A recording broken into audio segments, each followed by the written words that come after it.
स्वागत आहे मैत्रिणींनी तुमचं माझ्या यूट्यूब चॅनलमध्ये. आणि आज आपण मसाला भेंडी करतोय. त्याच्यासाठी पाव किलो भेंडी मी स्वच्छ धुवून पुसून ठेवली आहे. आता त्याचे आपण काप करून घेऊ. भेंडी बघा मैत्रिणींना अशी मध्यभागी त्याचे 4 भाग करून घ्यायचे. अशा प्रकारे मी सगळी भेंडी कापून घेते. आता तर मैत्रिणींना बघू शकता तुम्ही, या बघा कशी मी भेंडी अशी चिरून ठेवली. प्रत्येक भेंडीचे 4 भाग केले.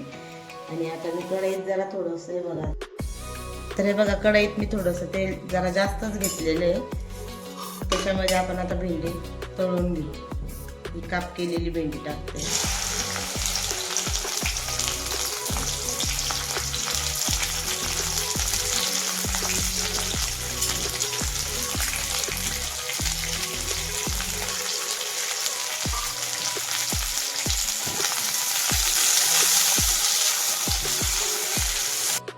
तर हे बघा भेंडी एकदम हिरवीगार जसून तशीच भेंडीचा कलर न बदलता ती तळायची आहे.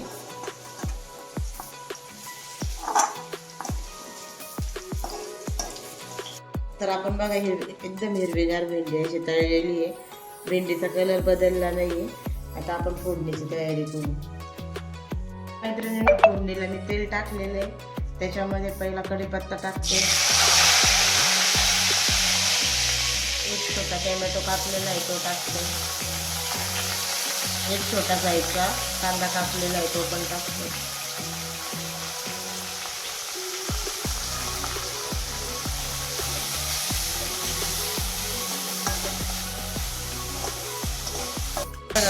कांदा आणि टोमॅटो एकदम छान तेलामध्ये परतला आहे.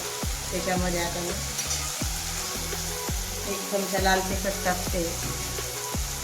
अर्धा चमचा मीठ टाकते. अर्धा चमचा हळद टाकते. आणि 1 चमचा अद्रक लसूणची पेस्ट टाकते.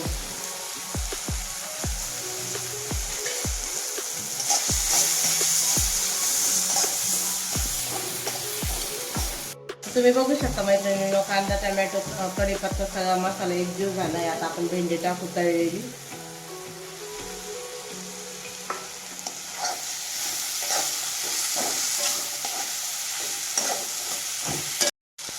हे बघा मसाला आणि भेंडी छान एकजीव झालेली आहे.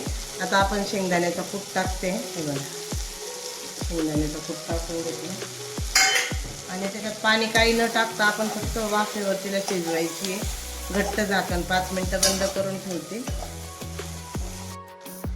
तर हे बघा मैत्रिणींनो, 5 मिनिटं मी झाकण मंद आचेवर ठेवले. 5 मिनिटांनी आपण बंद करू. तर बघा मैत्रिणींनो, आपली आता भेंडी तयार झाली. 5 मिनिटं फक्त मी झाकण ठेवलं होतं.